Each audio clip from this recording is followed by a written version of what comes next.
meeting I'm sorry, go ahead. being presented tonight by ASCM Grand Rapids chapter. My name is Ed Hoover. I'll be the host tonight. I am the Director of Public Education for the ASCM Grand Rapids chapter. Tonight, we welcome Dr. Rick Hefner, Program Director of California Institute of Technology, Center for Technology and Management Education Systems, Engineering and Management. Oh, excuse me. Didn't see that. Dr. Hefner serves as the program director. I said that, I believe, but Director of Caltech Center for Technology and Management Education, which provides training programs to technology-driven professionals and organizations. He has over 40 years of experience in systems engineering and management, and has also worked with companies and government agencies in aerospace, communications, electronics, and health science industries. He's been credited with over 100 publications and is active in several professional societies. Dr. Hefner has his BS and MS engineering degrees from Purdue and his PhD in engineering from UCLA. With that, Dr. Hefner, I will pass it on to you. Great, thank you, Ed. And first, let me just say what a privilege it is to be able to address the ASCM Grand Rapids chapter. As my bachelor's and master's in Purdue might imply, I actually grew up in the Midwest. And I grew up in Indiana near Purdue University and went to school there. And then about 40 years ago, came out to California. But in many ways, I'm still a Midwestern boy at heart. And it's always great to be able to talk with people back who are experiencing a lot colder weather than we are right now. So we won't compare weather tonight, but we do have a really interesting presentation. Hopefully you'll enjoy. I'll encourage you to go ahead and ask questions in the Q&A window or the chat window, and I'll try to address them as I can. If I don't see that, don't hesitate to unmute yourself and just stop me in the presentation. I'll try to give a couple stopping points just to make that easier. And then I know we do have saved about 15 minutes at the end for question and answer. So if you have a more involved question, we'll take it at the end. If you have something that's kind of right in the moment, I'm happy to address it there. I have been working as a systems engineer, as a program manager in corporate management, and now in academia for many, many years, applying mostly systems engineering concepts. Quite a bit of my work, though, did involve, especially as a program manager, involved working with suppliers and working with the supply chain. And as part of our work at Caltech, we have a number of programs where we're training folks both publicly and individual companies. I sent you the wrong one. In supply chain management. And I want to give a little bit of time today to kind of just acquaint you with the idea of system thinking. It's an approach to problem solving. And where system thinking and system thinkers distinguish themselves is they look at the problem in its broader context. And that means looking at all the surrounding systems, looking at all the different influences that are, and really trying to solve a problem in a much more holistic way. And I'll explain more about that and give you some of the tenets in a minute here. Supply chain systems are an excellent example of systems, right? They're just systems that encompass not only people and processes and procedures, but also resources and even the environment with issues on sustainability, et cetera. And so I think it really behooves someone in the supply chain management world to really take a systems thinker's perspective. So we're going to talk a little bit about that. I want to try to show you some examples, tell you a little bit about where we are as an industry in applying system thinking, acquaint you with some of the methods and tools, and hopefully in the 45 minutes I have here, just give you a really good overview of this topic.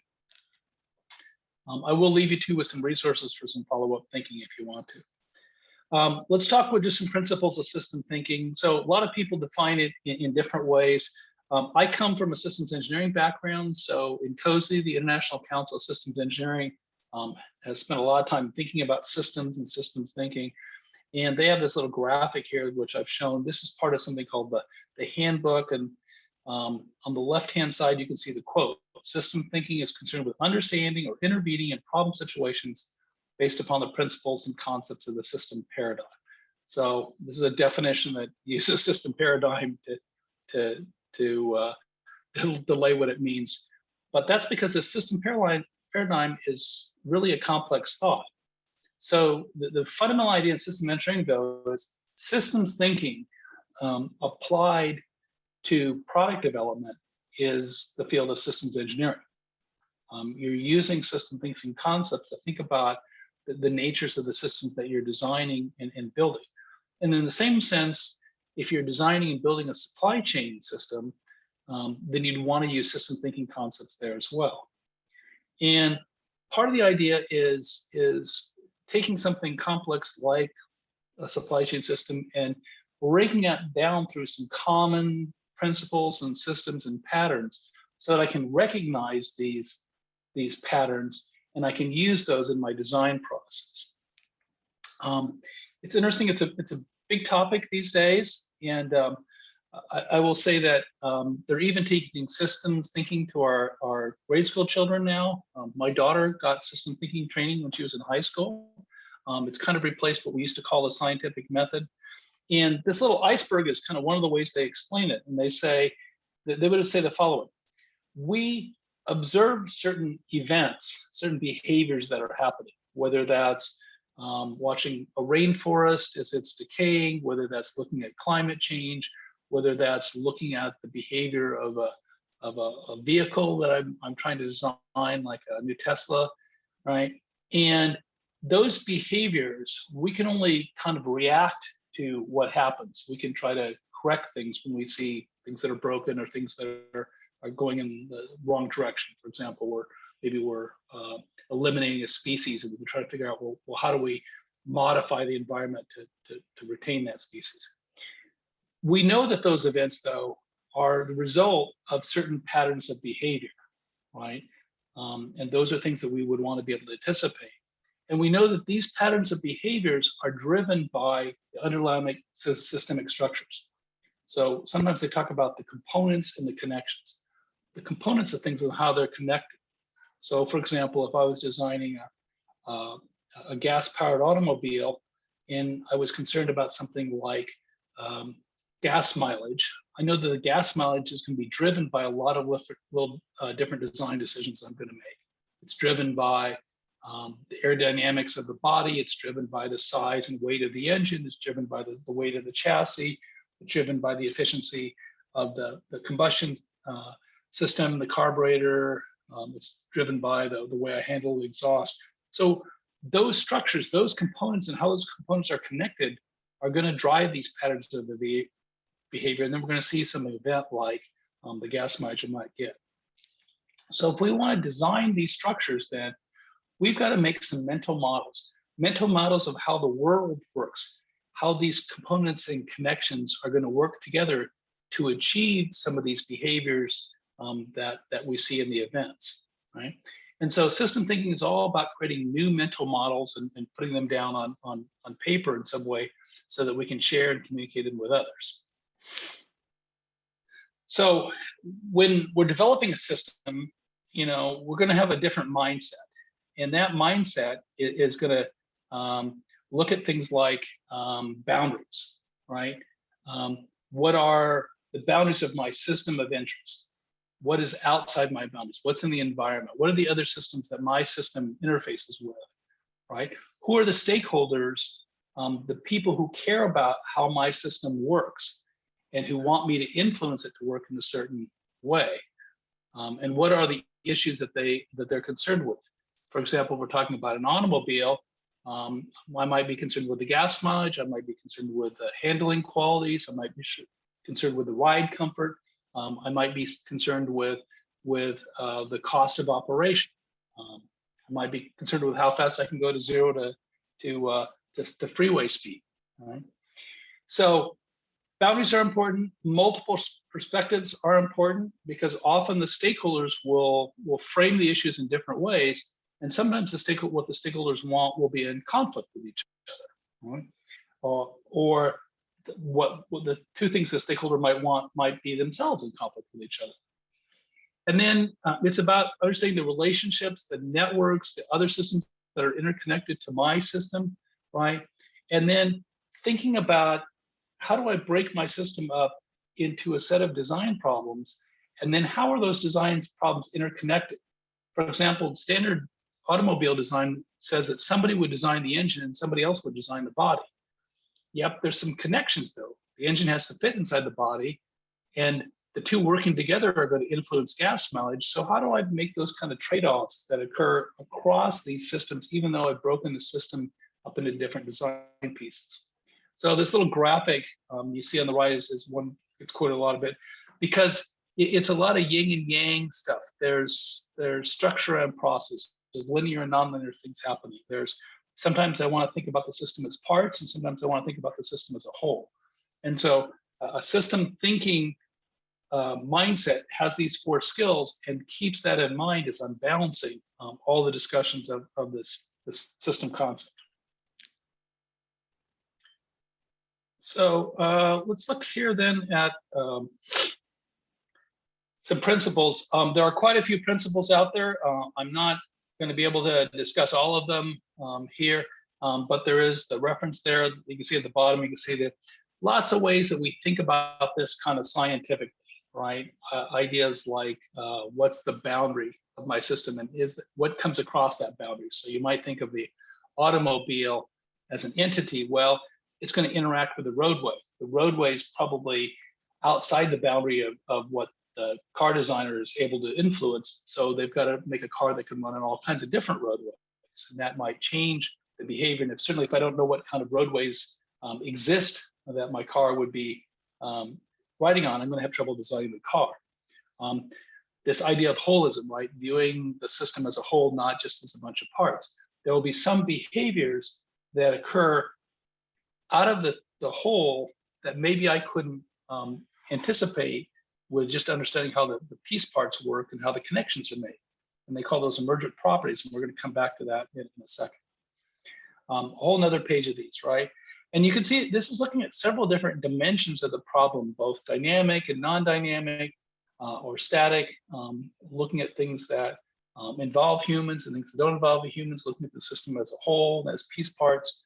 So all the complexities we saw before, this is kind of the stronger view of that. But these are all principles that I could apply in some way would help me understand that behavior, help me construct a mental model that I can then use to drive the right kind of structures to get the right kind of behaviors that they want.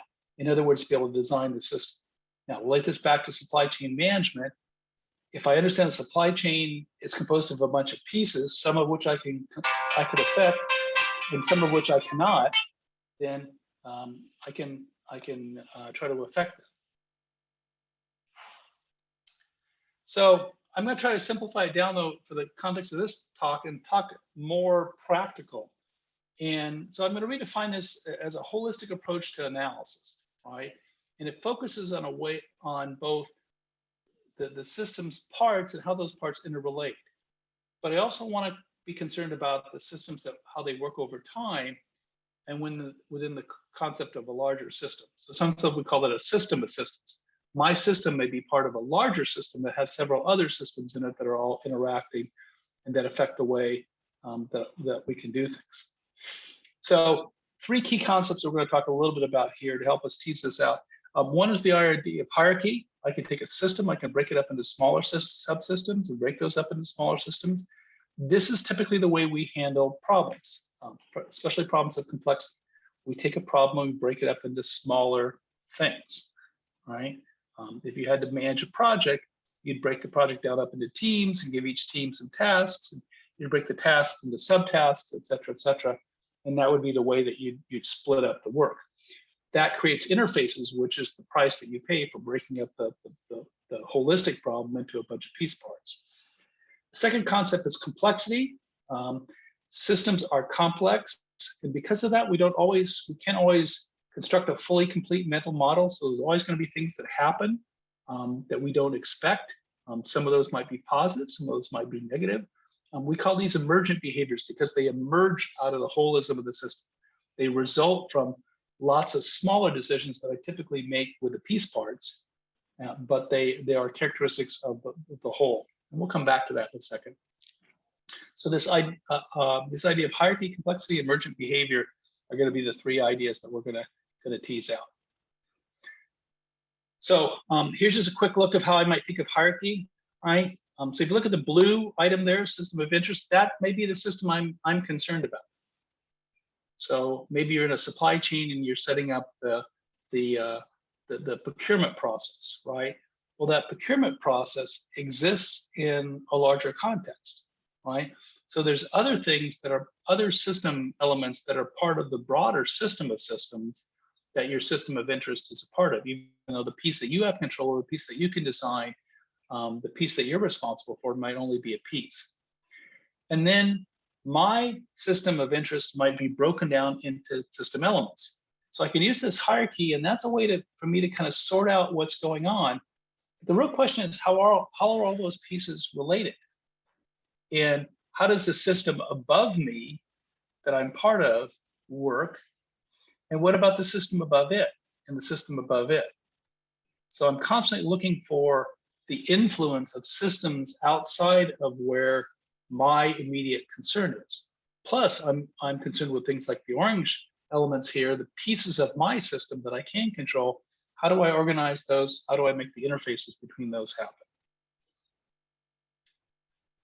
Okay, we're going to do a quick idea, something called a storm, chat storm. I don't know if anybody's ever done a chat storm here, but I want you to look at this picture a little bit, and I'm going to make the argument that this is a complex system. Hopefully nobody's going to argue with me on that. But the second question is going to be more interesting. Why is this system complex?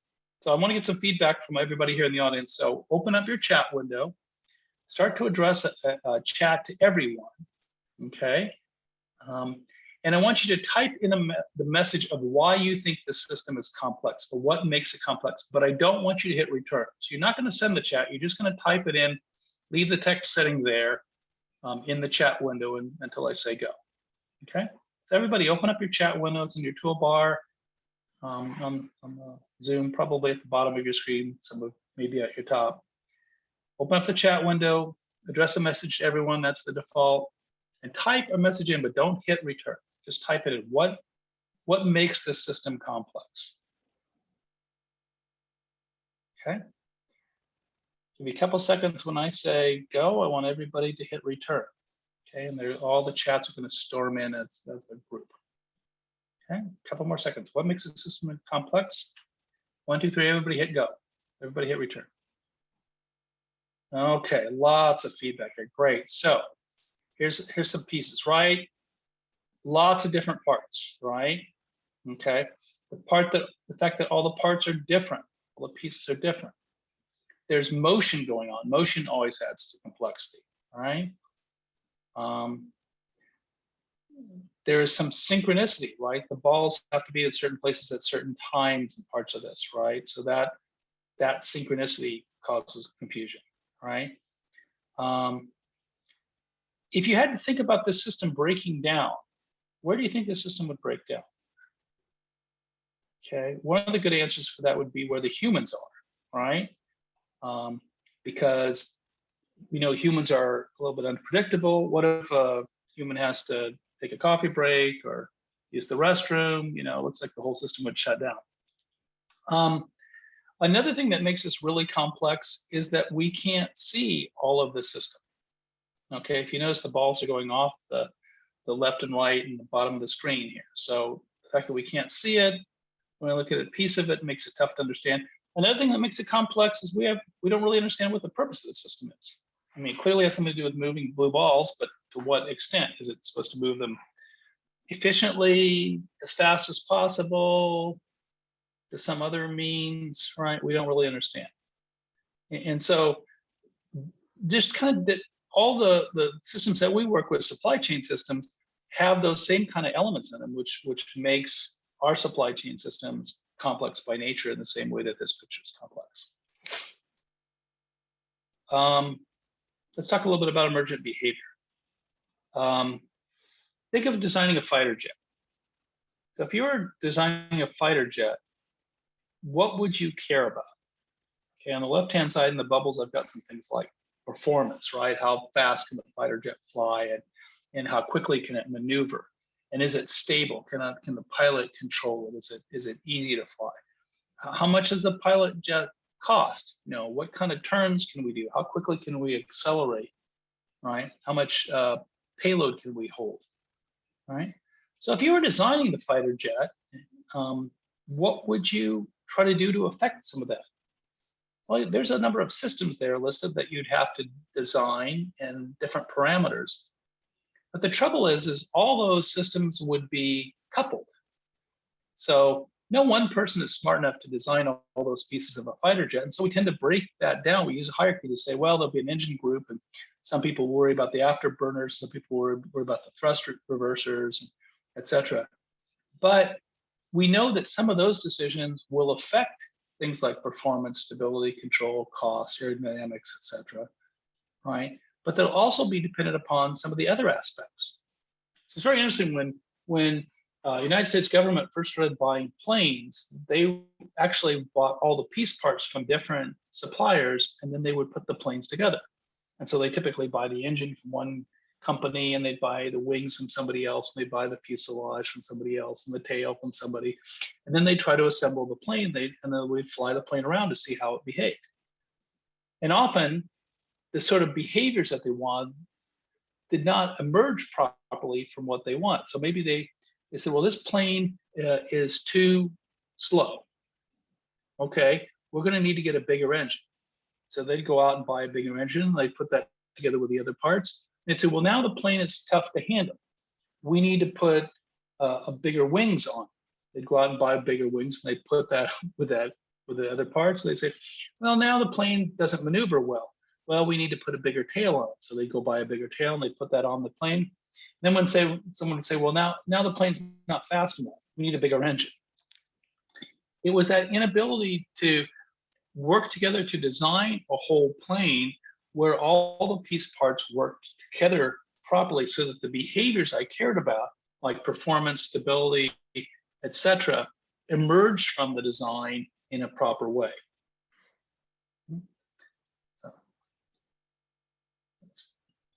So we're going to talk about that a little bit in terms of supply chain, okay? But this is kind of the problem that we're basically dealing with. Okay, so let's think about supply chain and how this might apply here.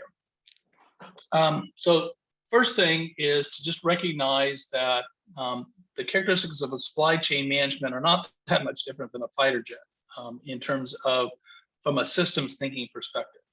So we might have some pieces here, and I've taken a particular kind of a diagram kind of showing some of the flows back and forth between some of the major entities in the supply chain.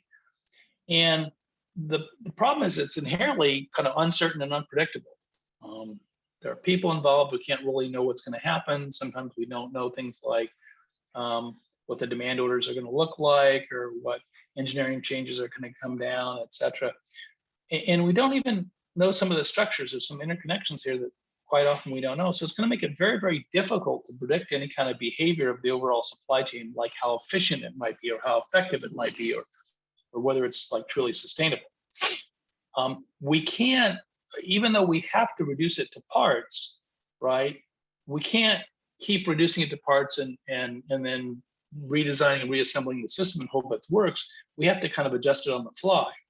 And part of the problem is the supply chain management system illustrates a classic systems to systems problem in that these are systems that are often built at different times for different things, right? I mean, the customer has their own wishes.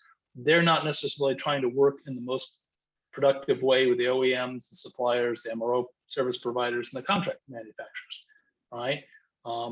OEM has their issues, but they're not necessarily designing it knowing all the behaviors of all the others. In fact, there might be multiple suppliers out there with different behaviors that have to be done. So all these things can kind of cause these emergent behaviors, or we say that unintended consequences could overwhelm and negate the entire system design. On paper, this might look like something reasonable, right? But it might end up with these sort of negative emergent behaviors. And we can't really make a simple model that that displays that some of these behaviors are happening over time, some of them are happening in financial space, some of them may be happening in a social space or an environmental space, right? So we will notice some emergent behaviors like supply chain shortages and labor problems and other things that are patterns we can't even predict. So since we don't fully understand the underlying system structure, if we can't make some really good mental models, we're going to have trouble predicting the sort of behaviors that we might get to anticipate and redesign the system, or even to simply react in an appropriate way to a system like this. So let's step back and think about it. Okay, so that's a kind of a common apex graph I've shown here. And you can see that we've got a lot of things going on. There's a cause and effect here, right? And we can identify some causal loops in our system, all right? We can identify some interconnections with things. Okay, so given that, could we say we know how the system might behave? If I gave you a design where I told you about the piece parts, would you be able to predict system behavior? And it would be pretty tough because you've got a lot of different emergent properties, and something that might help the shipping rate might hurt the profit or income, or something that might result in more orders might result in a labor shortage. And the fact that all these connections exist and they're difficult to understand means I'm going to have to apply some pretty heavy duty system models to here to be able to model and predict behavior. Now, when I make a model, what am I trying to do? I'm trying to explain the underlying structure of something I'm designing or building, or something that exists, like making a model of the rainforest, for example. I'm trying to make a model so that I can use that to predict behavior. Why am I making a model? I'm making a model because I want to communicate my understanding of the system. And I'm communicating it to three people, or three groups, I should say. Number one, I'm communicating it to the stakeholders, right? So that if I've misunderstood the way the system is, they can explain it to me differently. Like maybe we don't care about transportation capacity, or we don't care about contamination in this particular field, right? So I want to show what I think is happening, right? And get validation of that from outside sources. The second group I want to communicate to is I want to communicate to my peers, right? So if we're trying to optimize our system, we're trying to design our system, I want to show it to other people involved in that process and say, here's the way I get it. Does that make sense to you? Do you see it differently, et cetera? Okay. The third group I want to communicate to is myself. So if I've done some analysis, if I've figured out how the system works in some way, I've understood an underlying structure, I want to capture that in some way that I can come back to it, right?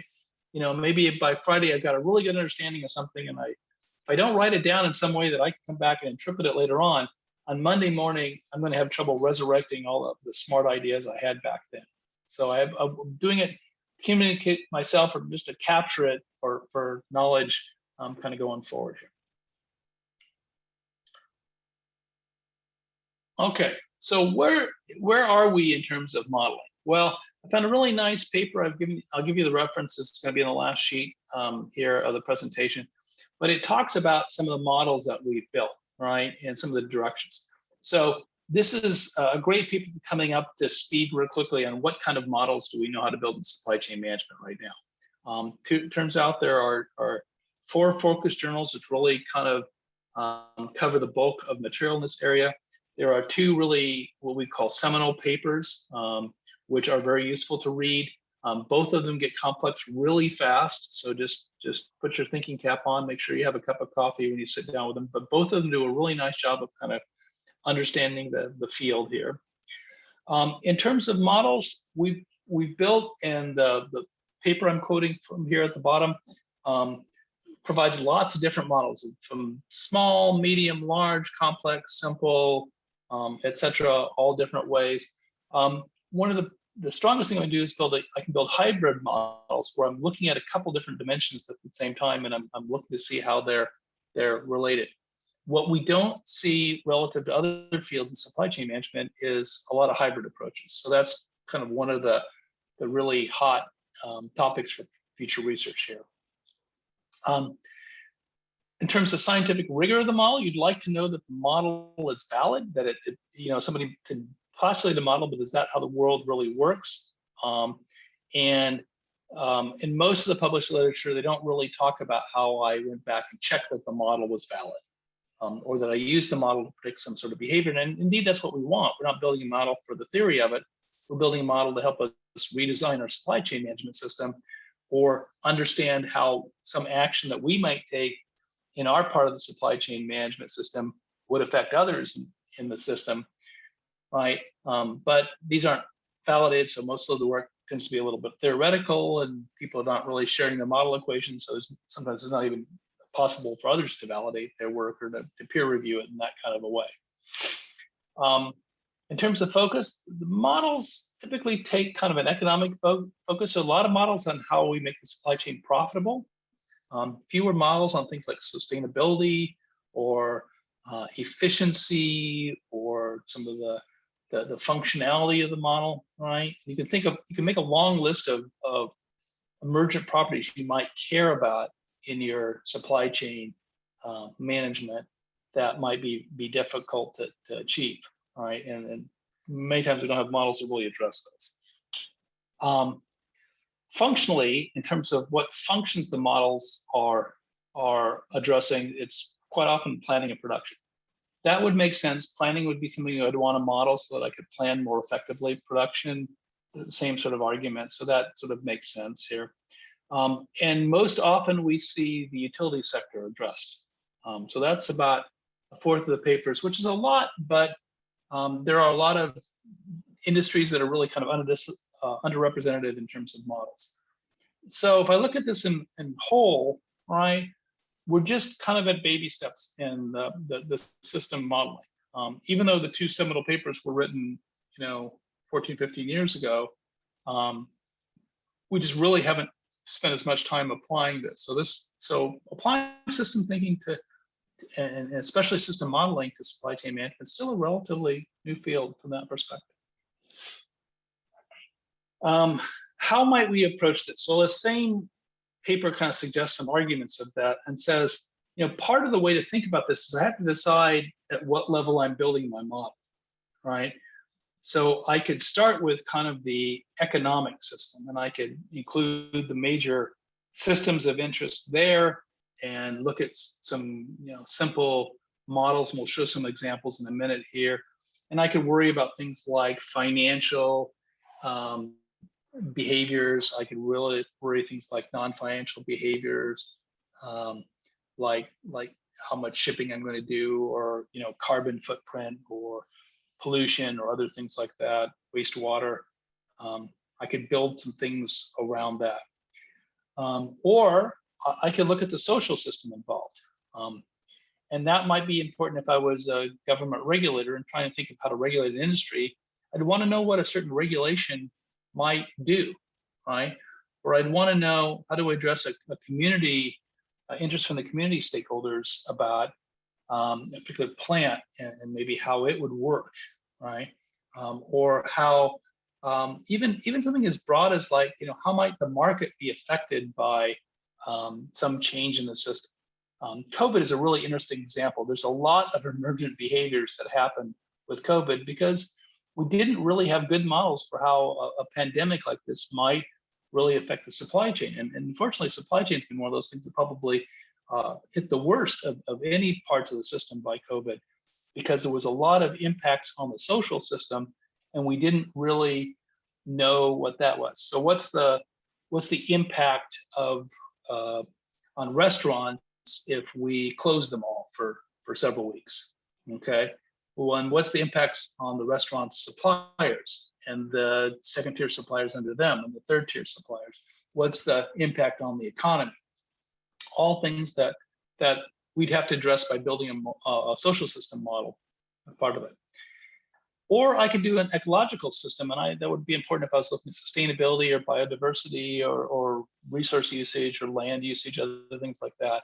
I'd have to build a model like this. And the trouble is all three of these models are interlinked. And so do I build one super complex model with all these different factors in it? Now it's gotten so complex, it's difficult to think I'd be able to build it and really account for all the interactions there. Do I build pieces of it? What assumptions do I make about the economy or the ecological system that are associated with that? So it just gives a quick sense of how complex that whole issue is. But at least we have a framework. We kind of start thinking about how we could apply systems thinking. I want to talk a bit about a few tools that we could develop. So one is a simple flow diagram. This is kind of a classic one. I'm giving you the reference here, where we look at stocks of materials. We could apply Lean Sigma tools. We could make SciPocs. We could make swim lane diagrams. We could make a value chain of some sort. These are all kind of simple flow models, and these are useful ways of thinking about it. And probably some of you have done some of these items. And then it's a question of how complex, how detailed. This is a good way for someone to just kind of document what's happening, what are the interfaces, who's involved, starting to think about where bottlenecks might occur in the system, where there might be waste, other kind of ramifications. But at least I'm looking at the component parts and their interconnections to some extent. There are more complicated models that we could use. So here's a simple example of what's something called a causal loop diagram, right? So you look at what's happening, what things are flowing back and forth between the various entities, and you're starting to think of what are the causes and effects. So they call this a system dynamics model or a causal loop model. And now you might be able to monitor some of the things that you care about. Maybe I really care about the expected remanufacturing rate, okay? So now I could put a model like this together. I could maybe simulate this model. I could make some assumptions about the parts of the system. I could execute that. And this will be a pretty sophisticated model if I did some of these kind of things. And people have made some of these models and talked about them and used them to try to help me with some decision making. We talked about that. Stock flow models, similar sorts of things. I think I got the same started here, but let me just say that kind of scratches the surface. There's a lot to talk about. There's a lot of issues. I do want to hear some questions, and so I've left some time here. Here's a bunch of resources though. So most of system thinking, you're going to hear kind of in two flavors. One is just sort of generic system thinking, because everybody's kind of talking about that today, the sort of things we teach our children. You're going to hear more sophisticated discussions in some of the NCOSE work out of the systems engineering literature, but it's all going to be product facing. And in supply chain management, we're really thinking about applying it to a process. So all the principles apply in the same way, but it's a little more complex. We have a systems thinking class that I'm running here at Caltech, and most of our students do system thinking applied to product development. We've got a couple over the years that have done it on processes. It's just a little tougher to think through what are the components of a process. Well, there's sub-processes. What are the interfaces in a process? Well, that's a little bit more straightforward. So we can start to make models of doing that, but it's complex, which is why we don't have so much.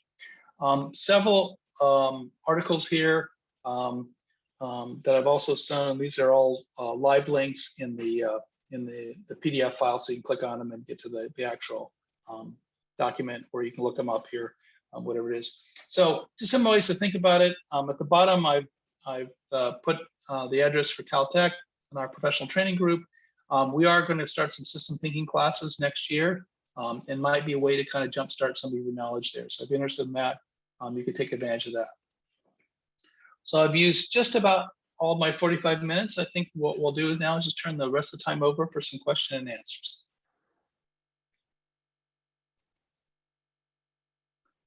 So encourage you to go ahead and either type something in chat if that's a way you'd like to do it, or you can just unmute yourself and ask me a question, whichever works best. This is Sridhar Bhatt. I have a question. Like Yes. these things for most of the known processes and the systems that are about, what about the natural disasters or cyber attacks and all that happens? And how does those elements that interact in the system thinking process? Yeah, so we're getting better at modeling natural systems. One of the reasons we're so good at modeling, products that we develop is because there's a profit to it, right? If I'm going to build a new car, I'm going to build a new tractor, I'm going to build a new fountain pen, right? If I can make a model of it, I can make it better. I can make more money. I can make it more useful to my stakeholders. There's a profit there. Up until recently, we didn't really have the money invested in something like this, study something like the rainforest or deforestation in a national forest, or even an urban center, and how putting a new train station might affect the population in some way. There's starting to be some investments in some of those. We call those natural systems as opposed to engineered systems. And so we're starting to get better at modeling those, but it's relatively behind in those sort of areas. That hurts us in supply chain management because we haven't built some of the environmental models, and yet a lot of the concerns for supply chain are heavily influenced by both the environment and by the social systems. So starting to do that, I think it's still a growth area. It's gonna be another decade before we can kind of catch up with the rest of the field.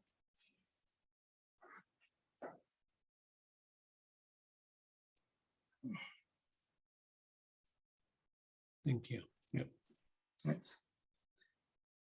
Some other questions?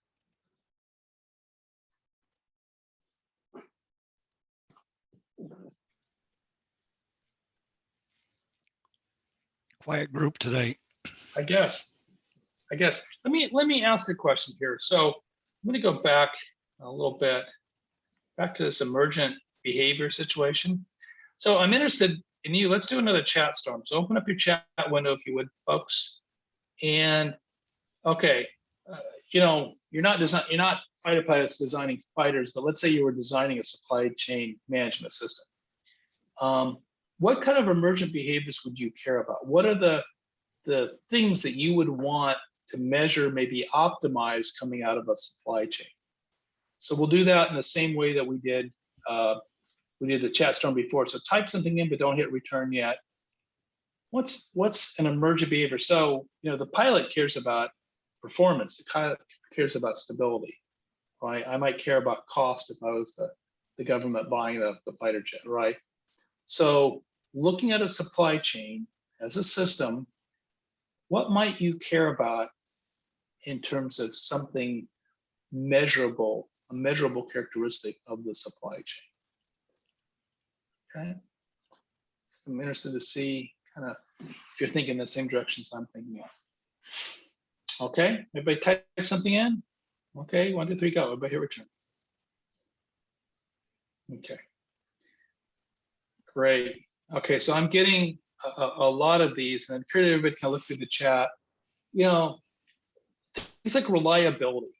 All the ilities are basically emergent behaviors. So think of the reliability of a if I said, what's the reliability of this fighter jet? What part would you change to make the system more reliable? Well, it's not even a good question, right? The reliability results from a lot of different things. Not only all the parts and how they fit, but what kind of environment is the plane flying in, right? If it's in enemy airspace, the reliability might be really low, right? Unless there's a lot of defensive mechanisms on this plane, right? But lots of parts could break down.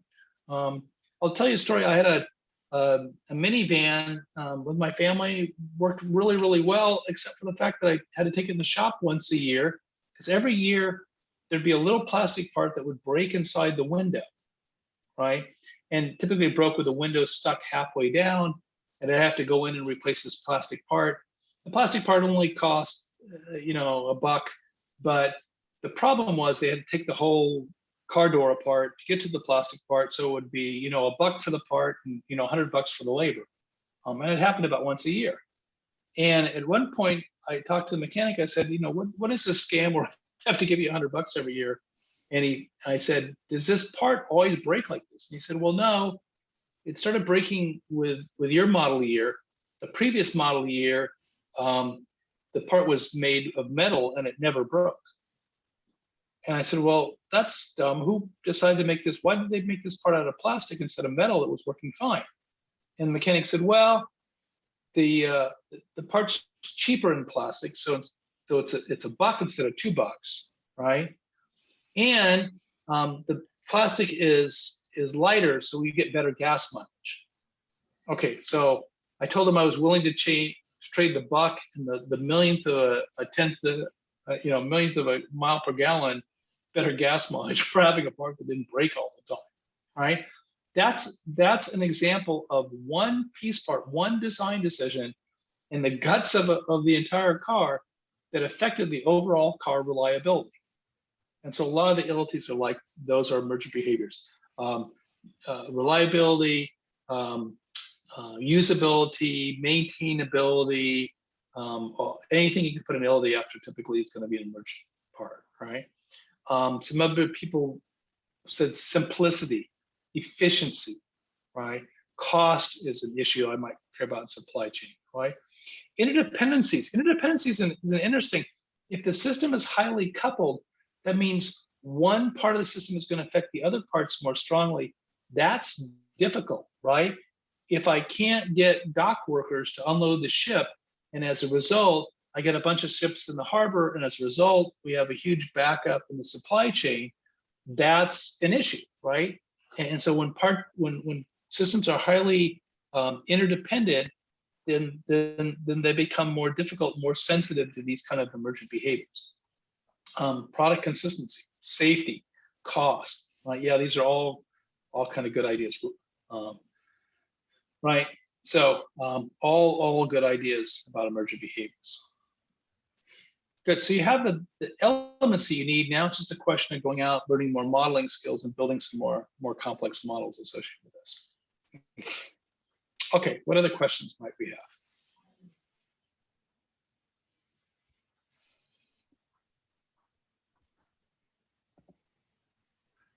I have a question. It's a little maybe out there, but to me, risk management is an emergent behavior based on your definition. Yep. And as you said, COVID unprecedented, nobody could have included anything of that nature in their risk management planning. So what do you see going forward in terms of more comprehensive, more wonky, abstract planning in terms of risk management for those great big unknowns as opposed to a short-term unknown? Yeah, that's tough. So you can typically split risks up into the known unknowns and the unknown unknowns, right? So the known unknowns are the things that I don't know if it's going to hit, but I know it's a possibility. So a labor strike, yeah, a supplier going out of business. Those are risks that I can know and I can predict. And a couple of these articles have, that I gave you the references, have really nice lists of all the risks and the risk categories and that sort of thing. But those are all known unknowns, right? These unknown unknowns, especially the sort of black swan kind that we just never see, there's two problems with it. First of all, I can't mitigate anything I can't anticipate. So I'd be surprised if 1 in a million people on Earth, anticipated some sort of a COVID virus to happen. And if they did, they probably weren't able to get anybody's attention with it. So there's these things that I just, if aliens attack next year, right, we probably will not anticipate how the alien attack is going to affect the supply chain. The other problem is sometimes we know it's an unknown, we know it's a risk, but it seems so remotely unlikely that we don't do any mitigation of it, right? Let's say you were making a list of risks and you said, well, yeah, there could be some worldwide pandemic. You probably say, well, that's not going to happen. There's a 1 in a gazillion chance of that. So from a risk importance, that's a lot less likely than a labor strike, right? So even if we identified it, we have a tendency to diminish it. I think we're having to adjust our risk thinking to say, sometimes I need to elevate and try to mitigate a risk that's highly unlikely, but has a devastating impact on my business, right? even though it may not happen. And, most of us have things like, catastrophic health insurance for, amazingly remote things that could happen. But it would be such a life changer that we just couldn't afford to deal with it. And so we have that insurance. And so I think that's what we need to go in and risk. We need to start allowing and doing some out of the box thinking for these kind of remotely possible risks, and maybe still mitigating some of them as well. The other thing we're also doing is just trying to design systems that are inherently more resilient. And you see that now in the engineering field in terms of system engineering, where they're designing these resilient systems that are not so dependent upon the environmental choices or assumptions that we make in terms of what environment we're being in. And they're just kind of self-adaptive to the system. So if the situation is slightly different, or the objectives are slightly different, the system just deals with that. So let me give you a simple example. Let's say you're Amazon and you want to build a set of drones to deliver packages, so you can do that faster than the trucks, right? Now you're going to have Amazon Super Prime, right? And you get your tennis shoes in 10 minutes. So that drone would have to be very resilient. It would be in a variety of different environments: cold, temperature, humidity, wind, urban environments, other environments. It's going to have to adapt to lots of stuff. It can't be the first time it sees something a little bit out of the normal, the drone just quits working and falls out of the sky. So we're starting to see some of that design work now in the product engineering field. We're going to have to see some of that in supply chain too, designing supply chains that are inherently more resilient to those kind of unknown, uncommon, violent situations that we have to do. I mean, these are unprecedented times, and it's probably taught us to be more unprecedented in our thinking.